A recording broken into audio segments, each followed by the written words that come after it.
जय हिंद फ्रेंड्स, भारत समाचार के इस शो अवधनामा में आपका एक बार फिर से स्वागत है। कहानी आगे बढ़ रही है और जैसे जैसे कहानी आगे बढ़ रही है आपका प्रेम मिल रहा है, आपका आशीर्वाद मिल रहा है। और मेरा उद्देश्य इस प्रोग्राम के तहत यह है कि इस देश का हर नागरिक इतिहास के महत्व को तो समझे ही, अपने देश की संस्कृति, सभ्यता, उसकी विशेषताएं उसको भी समझे। जैसे आज जिस युग पर हम चर्चा करने जा रहे हैं उस युग को कहते हैं मौर्योत्तर काल।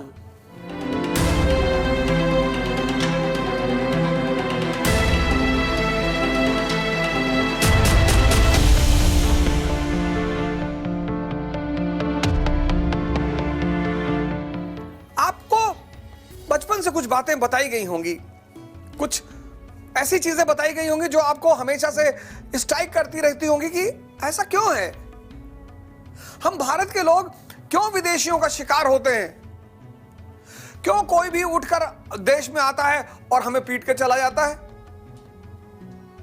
कि भैया महमूद गजनी आया हमें लूटा, तैमूर लेम आया हमें लूटा, नादिर शाह आया हमें लूटा, फिर अंग्रेज आए हमें लूटे।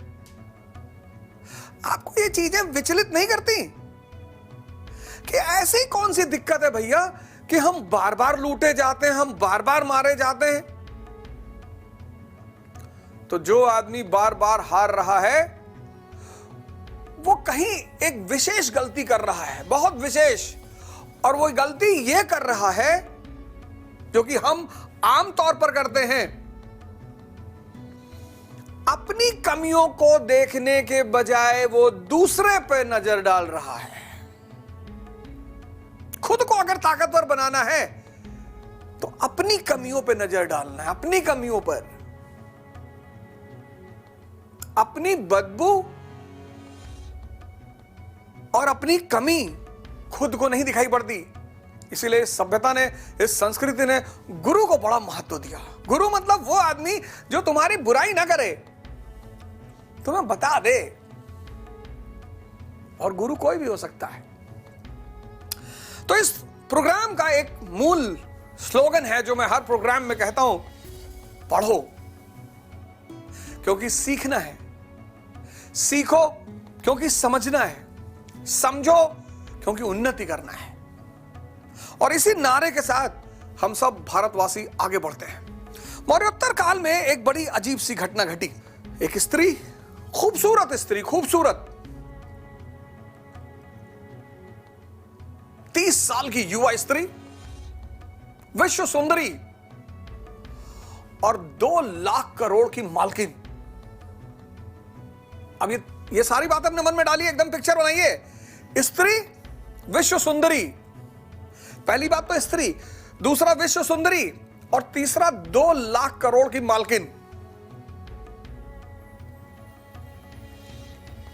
उसके पति की मृत्यु हो गई। अब क्या होगा? अब चूंकि वो स्त्री है, विश्व सुंदरी है, 2 लाख करोड़ की मालकिन है, तो उसके अगल बगल जो पुरुष हैं वो उस पर निगाह डालेंगे। आप कहेंगे ये कहां ले जा रहे हो? मौर्य साम्राज्य का पतन, लेकिन द्वितीय नगरीकरण का चरमोत्कर्ष। E is equal to E, economy is equal to empire. Economy जो है, जो सेकेंड अर्बनाइजेशन की धारा है, वो अपने चरमोत्कर्ष पे पहुंच गई, पीक पे। इस वर्ड पीक को आपको क्वेश्चन मार्क बनाना है। जो हमारे पढ़ने वाले भाई हैं, जो हमारी बहनें भाई पढ़ाई कर रहे हैं, तैयारी कर रहे हैं, उनको इस पीक वर्ड पे क्वेश्चन मार्क बनाना है कि द्वितीय नगरीकरण का चरमोत्कर्ष। हां, द्वितीय नगरीकरण शुरू कहां से हुआ?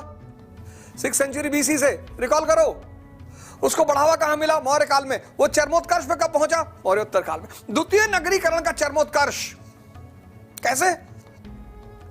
आप कहोगे मास्टर कुछ सबूत दे दो।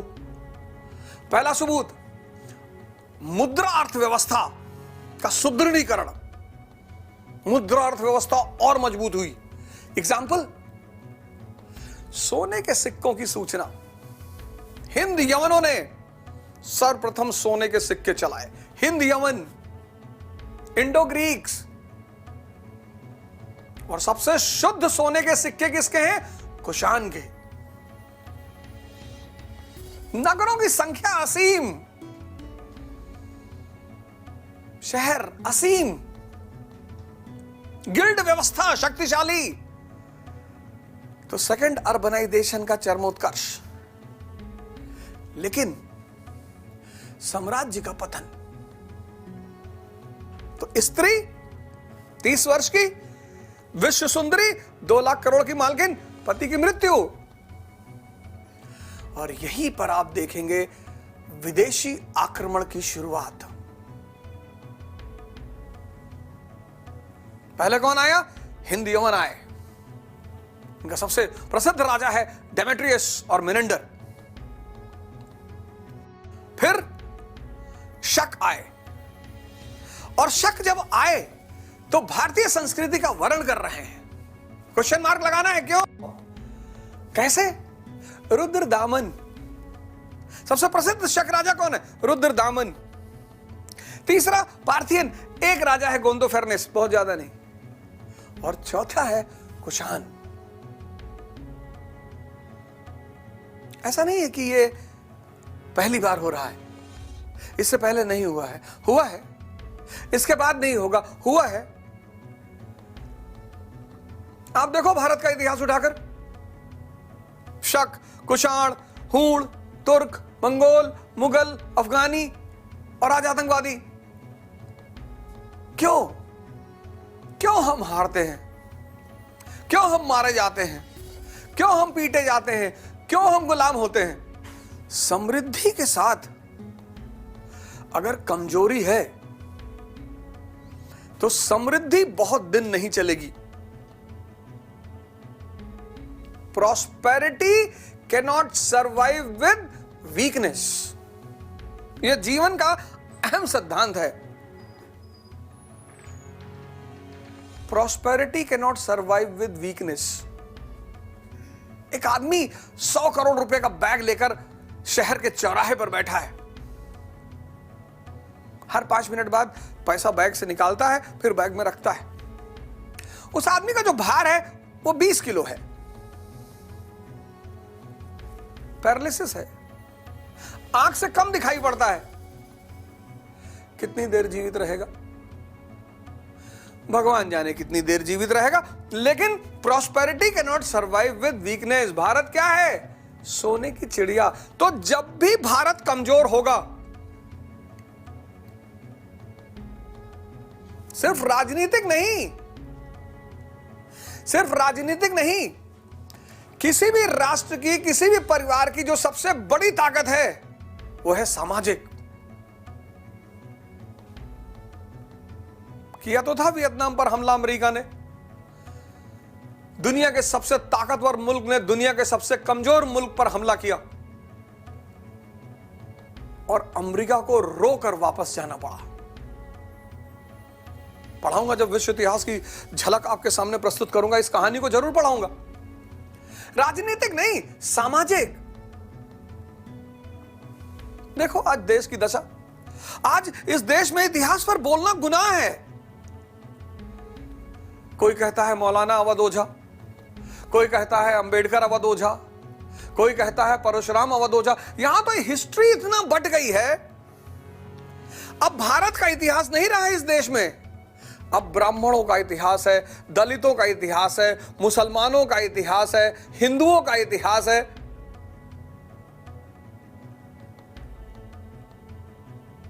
जिन लोगों ने इस देश पर कुर्बानी दी, जिन लोगों ने अपना जान दिया, वो क्या अपनी जाति के लिए लड़ रहे थे? शर्म आनी चाहिए इस देश को, इस देश के युवाओं को।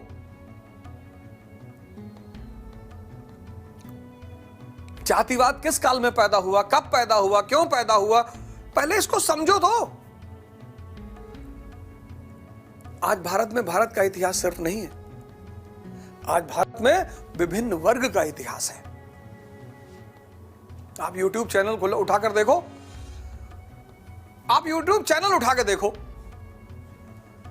सब कहां जा रही है, कहां जा रहा है ये देश?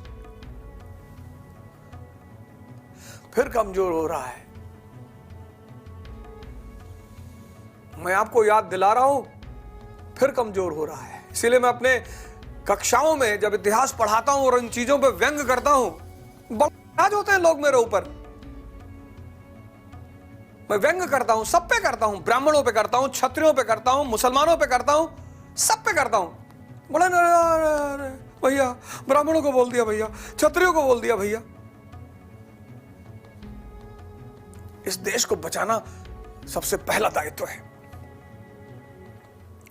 सिर्फ व्हाट्सएप और यूट्यूब से किसी बात को ना माने। सोर्स, मैं आपको प्राचीन भारत की जो कहानी सुना रहा हूं उसके सोर्स का नाम आज आपको बता रहा हूं, खासकर उन भाइयों को बहनों को जो तैयारी कर रहे हैं। उसका नाम है झा श्रीमाली। बड़ी प्यारी किताब है हिंदी मीडियम की, झा श्रीमाली। कभी मेरे कोई तथ्य चेक करना हो, वो उस किताब को मैं केंद्र में रख के पढ़ा रहा हूं।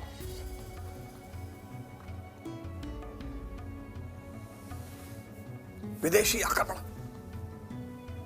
अभी मैं इस पर और विस्तृत चर्चा करूंगा जब मैं महबूब गजनी पर आऊंगा। आप तो बड़े चाव से कहते हैं 17 बार महमूद गजनी ने भारत को लूटा। कहां थे लोग, क्या कर रहे थे? 25,000 30,000 लोगों को लेकर वो देश में चला आता, क्या कर रहे थे लोग? सिर्फ दूसरों को दोष देने से कुछ भी नहीं होगा। ये जो ऑस्ट्रिच स्ट्रेटेजी होती है ना, शुतुरमुर्ग स्ट्रेटेजी, कि हम खुद को तो कभी नहीं देखेंगे, हम खुद को कभी नहीं देखेंगे, हम हमेशा दूसरों को देखेंगे। यही शुतुरमुर्ग के मरने की वजह बनती है। मिनेंडर बड़ा प्रसिद्ध नाम है इस काल के इंडो ग्रीक राजाओं में। नागसेन से उसकी कुछ बहस होती है, चर्चा होती है, उस पर एक किताब है मिलिंद पन्हो। और मिनेंडर नागसेन के प्रभाव में बौद्ध धर्म का वर्णन करता है। रुद्रसेन के बारे में मैंने आपको बताया कि उस राजा ने अपना नाम रखा रुद्रदामन। यह दिखाता है कि ये विदेशी भारतीय संस्कृति का वर्णन कर रहे हैं। इसलिए बाद में पन्हो को एक सिद्धांत लाना पड़ा, फॉलन क्षत्रिय का सिद्धांत। उस पर भी चर्चा करूंगा आगे। फिर रुद्रदामन के बाद कनिष्क, कुषाण राजा कनिष्क चौथी बौद्ध संगीति का आयोजन करता है। और चौथी बौद्ध संगीति की सबसे अहम, जो सबसे विशेष सूचना है वो है महायान का उदय। महायान यानी बौद्ध धर्म द्वारा ब्राह्मण धर्म के रास्ते का वर्ण। बुद्ध की एक ही यूएसपी है, बुद्ध मतलब ध्यान, ज्ञान मार्ग। उसके सिवा बुद्ध का कोई मतलब नहीं है। बुद्ध ईश्वर और आत्मा में मौन है, तो उनके धर्म में ईश्वर की स्थान कहां से हो सकता है? लेकिन अब बौद्ध धर्म ने अपने रास्ते में परिवर्तन किया और महायान, ईश्वर भी पैदा हुआ, इसमें स्वर्ग की अवधारणा भी पैदा हुई, बोधिसत्व का जन्म हुआ, संस्कृत भाषा का वर्णन हुआ। बड़ा क्रांतिकारी परिवर्तन बौद्ध धर्म में। फायदेमंद तो रहा, लेकिन बुद्ध के लिए बड़ा हानिकारक बना। और ये जो भारत में बुद्ध धर्म की समाप्ति हुई, उसमें इसकी बड़ी भूमिका रही। बुद्ध को तो कोई खत्म ही नहीं कर सकता था, लेकिन एक ऐसा समय आया जब ब्राह्मण धर्म और बौद्ध धर्म एकदम समान हो गए। राजपूत काल में बताऊंगा क्यों। इस काल में एक और राजा है, अगर मैं उसका नाम नहीं लूंगा तो ये चर्चा बेईमानी हो जाएगी। और उस राजा का नाम है पुष्यमित्र शुंग। आज हमारे बड़े विद्वान भाई हैं, बहन हैं, जो कहते हैं ब्राह्मण राजा ने जो है दलित राजा की हत्या की थी। क्यों वर्तमान को ले जाकर वहां एडजस्ट करते हो? राजा राजा है।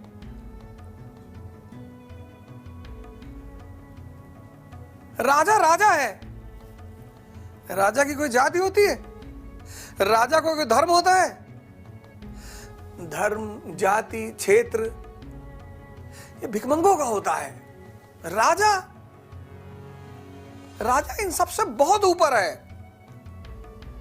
और अगर ऊपर ना होता तो राजा होता ही नहीं। जितनी चीजें इंसान ने बनाई है वो सिर्फ व्यवस्था के लिए नहीं बनाई है, आदमी को उलझाने के लिए भी बनाई है।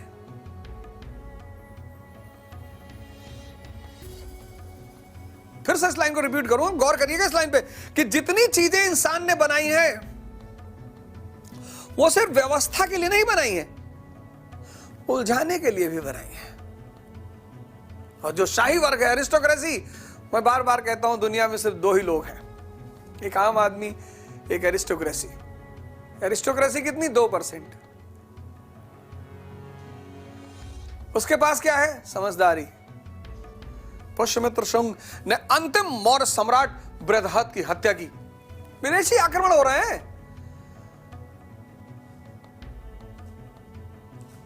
दिव्य अवदान एक ग्रंथ है, वो कहता है कि उसने बुद्ध सन्यासियों को मारा, बुद्धिस्टों को मारा। हालांकि बड़ी संख्या में स्कॉलर इस बात का विरोध कर निगेट करते हैं कि ऐसा नहीं है कि धर्म से ईर्ष्या की वजह से मारा होगा, कार्रवाई की होगी। विदेशी आक्रमण, और विदेशियों का सबसे ज्यादा झुकाव किस तरफ? बौद्ध धर्म की तरफ। राज्याश्रय पाने के प्रयास में इन्होंने विदेशियों का साथ दिया होगा। मेनेंडर बौद्ध है, कनिष्क बौद्ध है, तो जो राज्य के विरोध में होगा उस पर कार्रवाई नहीं होगी।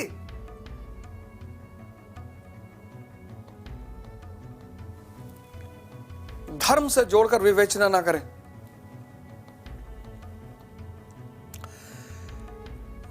बाह्य आक्रमण के अलावा जो इस काल की दूसरी सबसे बड़ी बात है, अति महत्वपूर्ण, वो है इस काल की महान शख्सियतें, और उसमें से एक व्यक्ति का नाम सर्वोपरि है, और वो है महर्षि पतंजलि। कितने दुर्भाग्य की बात है कि आज भारत को, भारत के लोगों को भारत के बाहर देखना पड़ रहा है, स्वास्थ्य के लिए, शिक्षा के लिए, सेहत के लिए।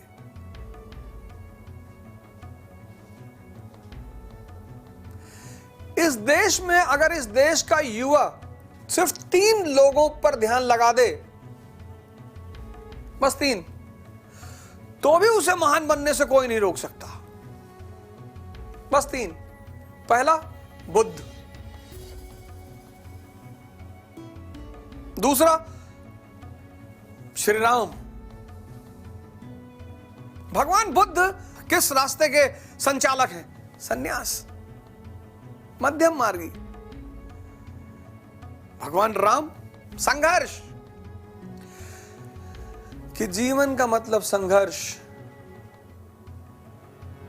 तुम खुद वर्ण करोगे तो भगवान बन जाओगे, वरना परिस्थिति तो तुमसे संघर्ष कराएगी ही। 14 साल जंगल में रहे, साधना किया, इतना ताकतवर बनाया कि जीवन के हर संघर्ष का सामना कर सके। और तीसरा व्यक्ति जो है इस संस्कृति में, ये भारतीय संस्कृति सितारों से खाली नहीं।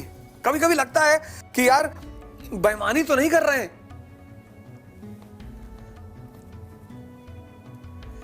लेकिन सबका नाम एक ही जगह पर लेना मुश्किल है। आगे चलेंगे, शंकराचार्य की चर्चा करेंगे, फिर मध्यकाल में आएंगे, और वहां तो आकाश इतने सितारों से भरा है।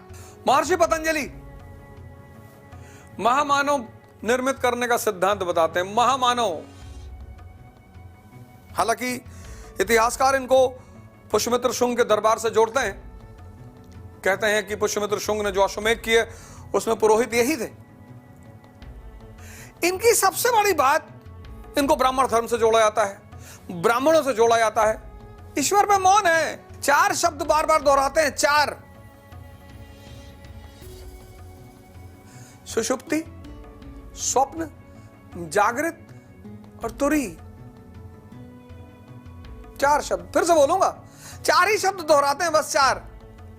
पतंजलि 4 शब्द दोहराते हैं। पूरा योग शास्त्र 4 शब्दों पे टिका हुआ है। सुषुप्ति, स्वप्न, जागृत, तुरी, और सबसे ज्यादा एम्फसाइज करते हैं तुरी पे।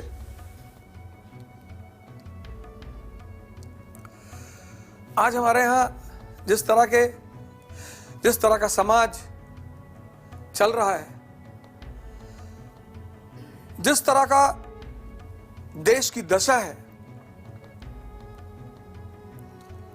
मतलब कहीं ना कहीं हर आदमी परेशान है, हर आदमी सशंकित, हर आदमी डरा हुआ है। अगर व्यक्ति को 20 साल की उम्र में एक बात समझ में आ जाए तो उसका पूरा जीवन दिव्य हो जाए। 20 साल की उम्र में, 30 पे भी आ जाए तो भी ठीक है, 40 में चलेगा, 50 में ठीक है, और 60 में तो कोई फायदा ही नहीं। आप कहेंगे कौन सी चीज, कि जवानी क्या है। अगर 20 वर्ष की उम्र में व्यक्ति को यह पता चल जाए जवानी क्या है, तो वो सिकंदर बन जाएगा, तेंदुलकर बन जाएगा। क्योंकि जवानी जो है वो ऊर्जा है, इन्वेस्टमेंट है। बचपना मस्ती है, ऊर्जा बहुत है, समझदारी बिल्कुल नहीं है। इस देश में तो मां बाप बच्चों को बताते हैं ना कि बाहर से कोई आएगा, मौसा जी आ रहे हैं, उनको बताना कि आईएएस बनना है। छोटे छोटे बच्चे, नर्सरी के बच्चे, क्लास 1 के बच्चे, कोई भी घर में आता है तो हमारे बच्चों को शो पीस बना दिया जाता है। इधर आओ बबलू, चलो अंकल को पोएम सुनाओ। वो बेचारा शुरू हो जाता है, twinkle twinkle little star how I wonder. वो समझ नहीं पाता कि भैया मैं पोएट वोएट हूं। तो बचपना नादानी है, ऊर्जा बहुत है, समझदारी नहीं है। और वो ऊर्जा अगर मोबाइल के बजाय खेल के मैदान में निकले तो बच्चे बड़े स्वस्थ रहेंगे। जीवन का एक फेस है वृद्धावस्था, वहां समझदारी बहुत है, ऊर्जा नहीं है। आज के समाज की परेशानी की एक सबसे बड़ी वजह और भी है। इस देश के लोगों ने बुजुर्ग नाम की जो संपत्ति है उसको सम्मान देना बंद कर दिया है। मैं फिर से इस लाइन को दोहराऊंगा, इस देश के बहुसंख्यक लोगों ने बुजुर्ग नाम की जो संपत्ति है, संपत्ति,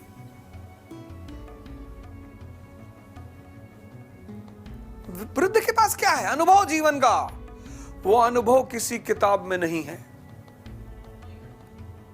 और जब वृद्ध वो अनुभव जवान को देना चाहता है, कि वो जवान को देखता है 10-10 घंटे पार्क में बैठे हुए, लड़के लड़की बैठे हैं, तो उसको बहुत टेंशन होती है। बताना चाहता है कि भैया जवानी को यूज कर लो। तो हमारे समाज ने एक बड़ा अच्छा नारा निकाला कि सठिया गए हैं। इसीलिए तो कहा जाता है कि मां बाप की उपेक्षा मत करना, क्योंकि मां बाप का जो अनुभव है वो तुम्हारे लिए संपत्ति बन सकता है।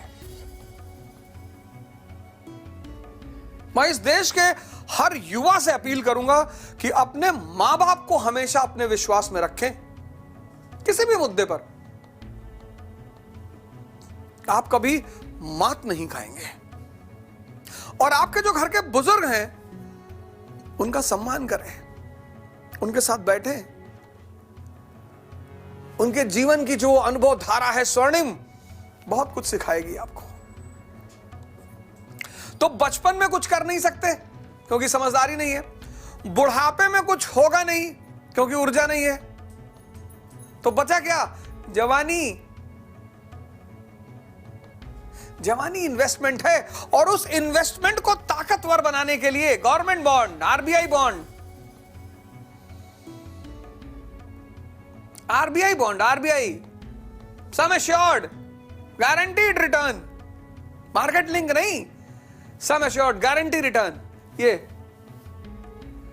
महर्षि पतंजलि। जवानी क्या है? ऊर्जा है। ऊर्जा इन्वेस्ट करनी है, लेकिन उस इन्वेस्टमेंट का एक दिशा होनी चाहिए ना। तो योग, शरीर को स्वस्थ बनाने के लिए, मन को स्वस्थ बनाने के लिए। तुम कपड़ा लेने जाते हो, उसी में उलझे रहते हो, ये ले लूं कि वो ले लूं कि ऐसा कर लूं। मन। और किसी ने अगर कह दिया, तुम जिस कंपनी कपड़ा लेने जा रहे हो, किसी ने कह दिया इसके कपड़े जल्दी फेड हो जाते हैं, तुम विचलित हो जाते हो। ये बुद्ध, सन्यास, श्री राम, संघर्ष, और महर्षि पतंजलि यानी जवानी, युवा, योग का सिद्धांत।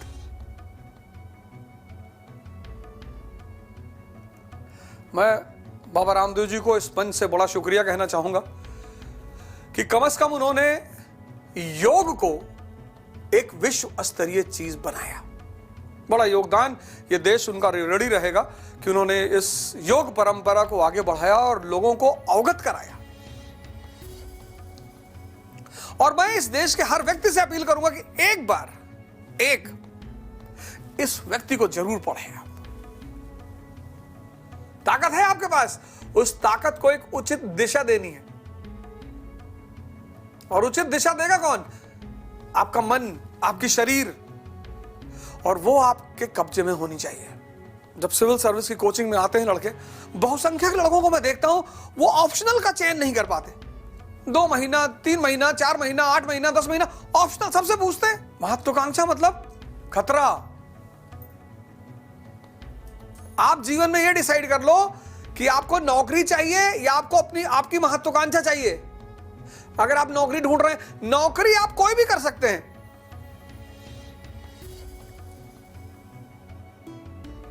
अपनी महत्वाकांक्षा को पूरा करने के लिए, महत्वाकांक्षा मतलब खतरा, पूरी भी हो सकती है, नहीं भी हो सकती है, जान भी जा सकती है। और खतरे से निपटने के लिए क्या चाहिए? शक्ति। और शक्ति के स्रोत महर्षि पतंजलि।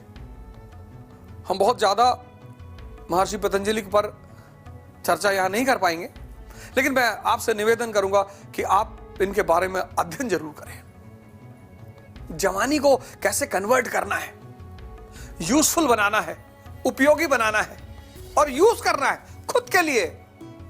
तो इस काल की पहली महत्वपूर्ण घटना बाह्य आक्रमण, दूसरी व्यक्तित्व,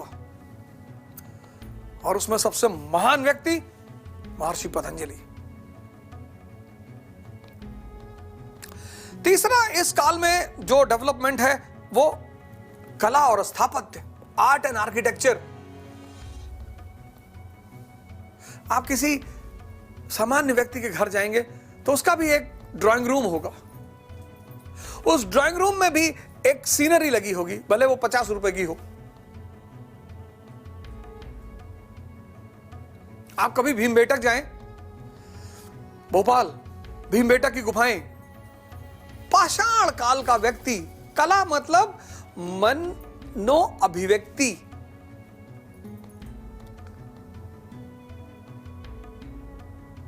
उन गुफाओं में उस पाषाण काल के आदमी ने चित्र बनाए हैं जो आज तक जीवित हैं। कला का मनुष्य का बहुत गहरा संबंध है। ऋग्वैदिक काल, मरण पोषण, कहां कला दिखाई पड़ेगी या स्थापत्य दिखाई पड़ेगा? उत्तर वैदिक काल, भरण पोषण से थोड़ा सा आगे बढ़े। 6th सेंचुरी बीसी, समृद्धि शुरू। मौर्यन पीरियड, समृद्धि में वृद्धि। वहां आपको कला स्थापत्य का एक स्तर दिखाई पड़ेगा। लेकिन मौर्योत्तर काल तो कला और स्थापत्य का काल, समृद्धि पीक पर। अब अफगानिस्तान में आपको स्टैच्यू ऑफ लिबर्टी थोड़ी मिलेगी। एक तो लिबर्टी ही नहीं है और स्टैच्यू बनाएंगे नहीं। लेकिन अगर सोच भी लें कि बना ले तो पैसा ही नहीं है। लेकिन United states of America,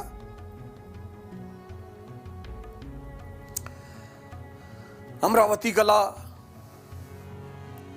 Kandahar कला, मथुरा कला, इन सारे कलाओं से आप अवगत होंगे। स्तूप, चैत्य,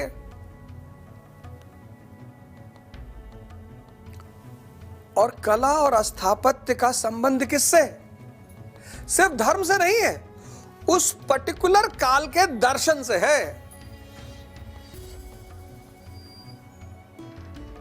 इस पीरियड में आपको सबसे ज्यादा स्तूप, विहार, चैत्य, ये सब दिखाई पड़ेंगे, क्योंकि इस काल में कौन सा संविधान सबसे हावी है? बौद्ध धर्म, जैन धर्म और अमरावती कला। भाव का प्रदर्शन है, पाषाण में भाव दिखा देना, भाव।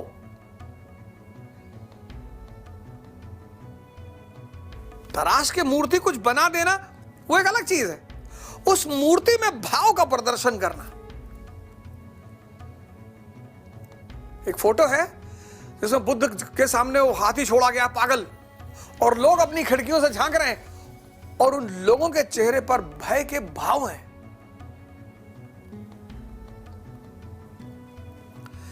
ये बड़ा महत्वपूर्ण पहलू रहा कला का, कला और स्थापत्य। चूंकि ये विदेशी आए, भारत की संस्कृति विकास धारा पर आगे बढ़ रही थी, ये भी अपने साथ कुछ लेकर आए। और आज एक शास्त्र जो लगभग सभी भारतीयों के लिए महत्वपूर्ण बन गया है, एस्ट्रोलॉजी। एस्ट्रोलॉजी की धारा को सबसे ज्यादा स्ट्रांग किसने किया? इंडो ग्रीक ने।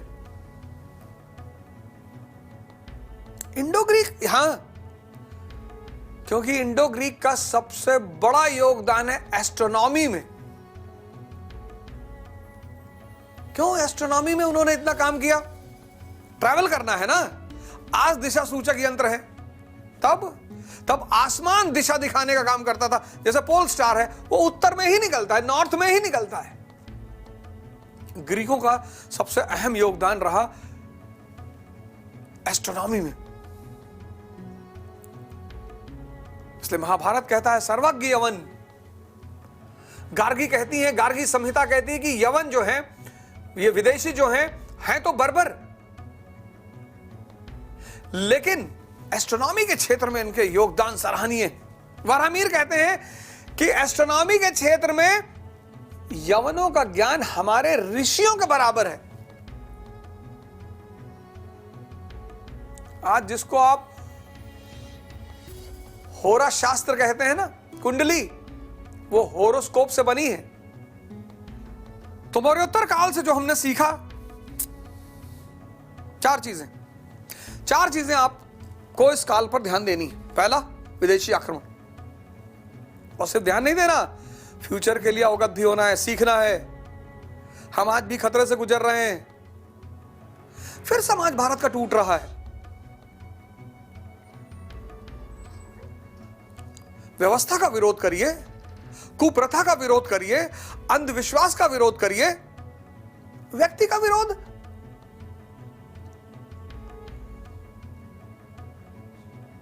राजा राम मोहन रॉय व्यवस्था के खिलाफ है, अंधविश्वास के खिलाफ है, कुप्रथा के खिलाफ है। अंबेडकर कुप्रथा के खिलाफ है, अंधविश्वास के खिलाफ है, व्यक्ति के खिलाफ नहीं है। और अगर हम फिर टूटे, इस काल को आप सिर्फ पढ़िए मत, सीखिए भी कि अगर हम फिर टूटे और फिर बिखरे, तो ये जो विदेशी आक्रमण की धारा चल रही है, इसकी फिर पुनरावृत्ति होगी। हमें लगता है कभी कभी कि हमारे देश के लोगों की आदत पड़ गई है।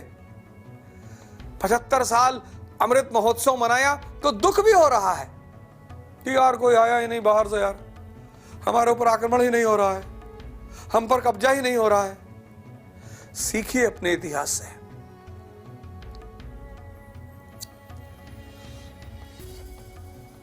विदेशी आक्रमण। दूसरा इस काल का इंपॉर्टेंट पहलू, विशेष व्यक्तित्व। मेनेंडर, पुष्यमित्र शुंग, कनिष्क, महर्षि पतंजलि, बड़े सारे नाम हैं। तीसरा, द्वितीय नगरीकरण का चरमोत्कर्ष। चौथा, कला, स्थापत्य और सांस्कृतिक आदान प्रदान। ये 4 पॉइंट आप अपने पेज पे लिख लीजिए कि इस चैप्टर में मुझे ये 4 चीजें तैयार करनी है।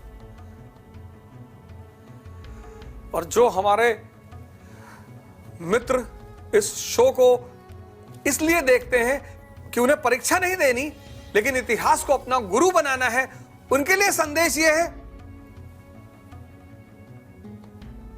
कि एकजुट होकर भारत को रहना पड़ेगा। सिर्फ एकजुट होकर नहीं रहना पड़ेगा, महर्षि पतंजलि के उस सिद्धांत को समझना है कि जवानी मतलब शक्ति, शक्ति का उचित इन्वेस्टमेंट होना चाहिए।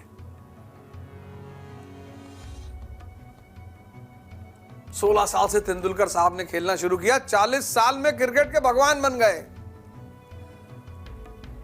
18 साल में सिकंदर मैसिडोनिया से बाहर निकलता है और 30 साल में जितनी दुनिया ज्ञात थी उसने कब्जा कर लिया।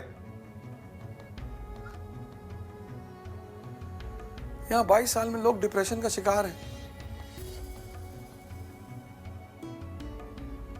क्योंकि जीवन चुनौती है। चुनौती से निपटने के लिए शक्ति चाहिए और शक्ति है, आप उसको इवॉल्व नहीं कर पा रहे, विकसित नहीं कर पा रहे। योग आपकी उस शक्ति को निखारेगा। और जिस देश में 1 अरब 50 करोड़ लोग हों और उसमें भी सबसे ज्यादा युवा, अगर वो इस सिद्धांत को पहचान जाएं, कल विश्व गुरु, कल कोई भी राष्ट्र, कोई भी परिवार, कोई भी समाज महान ऐसे नहीं बनता। सिर्फ पुराने की महिमा गाने से नहीं, पुराने से सीखना पड़ेगा।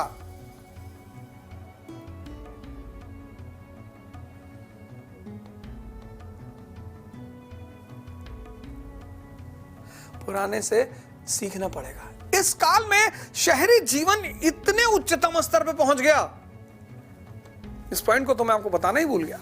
इस काल में शहरी जीवन इतने उच्चतम स्तर पे पहुंच गया, नगर का जीवन, कि उस नगर के जीवन पर एक किताब आई, कामसूत्र, वात्सायन की कामसूत्र। यह नगर जीवन पर किताब है, यह सेक्स पर किताब नहीं है।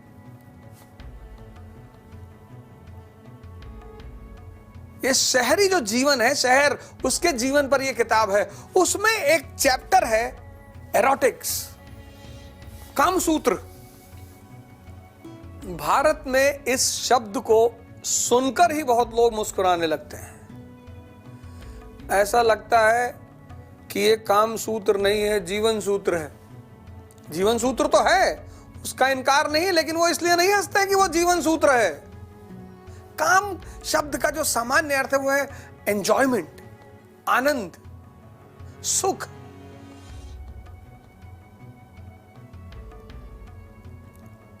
वात्सायन ने बृहद विवेचन किया शहर के जीवन का। मौर्योत्तर काल में पहुंचकर एक युग का अंत होता है। कौन से युग का? द्वितीय नगरीकरण की जो धारा है वो यहीं से परिवर्तन लेती है। तो एक बार हम फिर से उस पूरी कहानी को जो हमने अभी तक पढ़ा, ऋग्वैदिक, लेटर वैदिक, 6th सेंचुरी, मौर्य, मौर्योत्तर। ऋग्वैदिक, कबीलाई अर्थव्यवस्था, कबीलाई राजनीति, कबीलाई समाज, कबीलाई धर्म, कबीलाई संस्कृति। फिर एक क्रांति हुई, लौह क्रांति। उससे पैदा हुआ आर्य अर्थव्यवस्था। आर्य शब्द का मतलब यहां श्रेष्ठ है। लेटर वैदिक, उत्तर वैदिक अर्थव्यवस्था, उत्तर वैदिक राजनीति, उत्तर वैदिक समाज, उत्तर वैदिक धर्म, संस्कृति। फिर 6th सेंचुरी BC बुद्ध काल, यहां पे एक और क्रांति हो गई, द्वितीय नगरी क्रांति, सेकंड अर्बनाइजेशन। और ये जो सेकंड अर्बनाइजेशन की धारा शुरू हुई, इसने फिर अर्थव्यवस्था को बदला, राजनीति को बदला, समाज को बदला, संस्कृति को बदला, धर्म को बदला। अब आप सारे लोग जो पढ़ाई कर रहे हैं, तैयारी कर रहे हैं, कंपटीशन की तैयारी कर रहे हैं, वो एक ग्राफ बनाएंगे। एक प्लेन पेपर लीजिए और 5 खंड में उसको बांटिए और ग्राफ बनाइए। ग्राफ एक पेज में सारा नोट्स बनाइए, ग्रंथ मत लिखिए।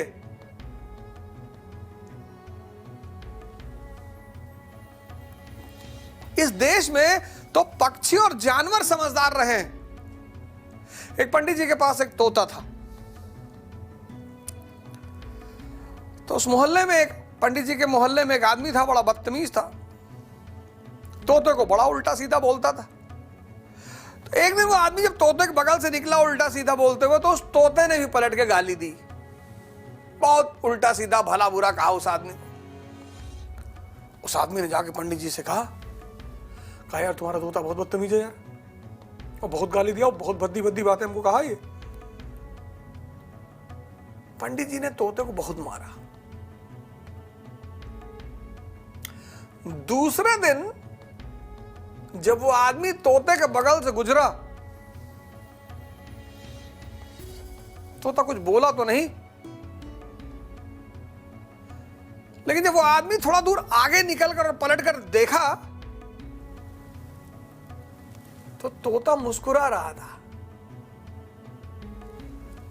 उसने कहा मैं कुछ कहूंगा तो नहीं, लेकिन समझ रहे होगे तुम।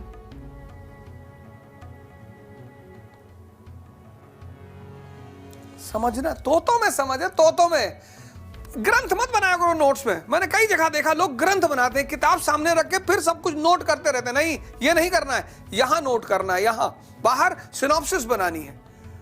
एक व्हाइट पेज लेना है, ऋग्वैदिक काल, लेटर वैदिक, 6ठी शताब्दी, मौर्य, मौर्योत्तर, और फिर एक धारा में फिर अर्थव्यवस्था, राजनीति, समाज, धर्म, संस्कृति, फिर उसकी धारा बनाना है। अर्थव्यवस्था की एक धारा, राजनीति की दूसरी धारा, समाज की तीसरी धारा, धर्म की चौथी धारा, संस्कृति की 5वीं धारा, और फिर पूरा पिक्चर सामने पड़ा हुआ है एक पेज में।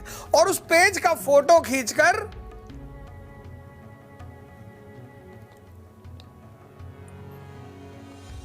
मोबाइल में रखना है। और अगर तुम इलाहाबाद में रहते हो, कंपनी गार्डन में जाकर बैठो और उस चित्र को देखो और कंस्ट्रक्ट करो उस पूरी कहानी को, तब यहां सेव होगा। सिर्फ यहां पेट में नहीं हजम करना है, यहां भी। मैं तो आज की स्थिति देखकर कभी कभी इतना द्रवित हो जाता हूं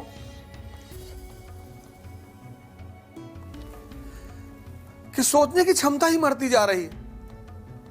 मैंने कहा शायद कि लोग बादाम का तेल लगा रहे हैं, बादाम का शैम्पू लगा रहे हैं, बादाम का साबुन लगा रहे हैं और खाते हैं गुटखा। बैठो किसी पार्क में, बैठो कहीं बेंच पर, एक ग्रुप बना लो 2-3 लोगों का, सबका भला सोचो और एक दूसरे को कहानियां सुनाओ। यहां हजम करो, यहां 5 घंटे पढ़ो और 3 घंटे मनन करो बाहर बैठकर।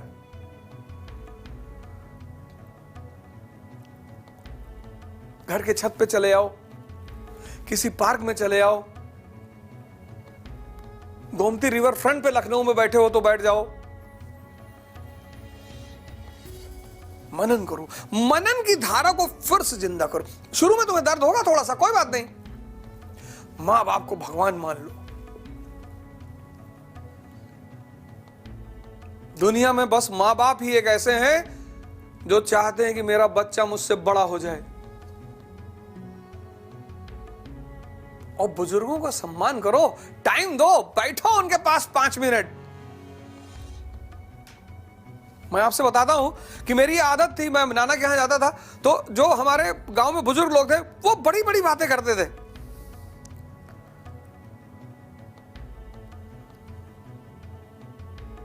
बुजुर्ग यानी अनुभव नामक संपत्ति के भंडार। उनको ओल्ड एज होम में मत छोड़ो यार।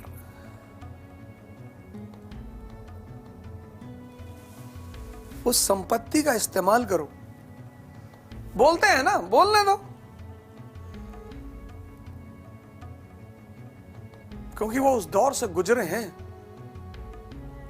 तुम सारे युवाओं को देखोगे, युवा लड़का लड़की एक दूसरे को आइसक्रीम खिला रहे हैं, युवा लड़का लड़की एक दूसरे को पानी पूरी खिला रहे हैं। तुमने कभी देखा कोई 80 साल का बुजुर्ग और 80 साल की महिला, 80 साल का बुजुर्ग 80 साल की महिला को पानी पूरी खिला रहा हो?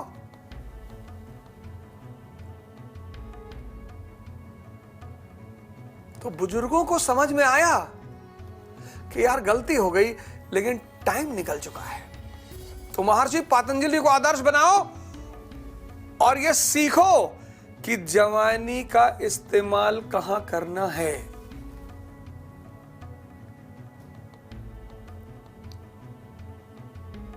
जवानी को विकसित कैसे करना है, जवानी का मतलब क्या।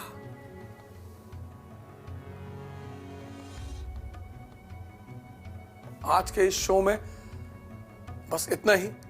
अगले एपिसोड में आपसे फिर मुलाकात होगी। जय हिंद।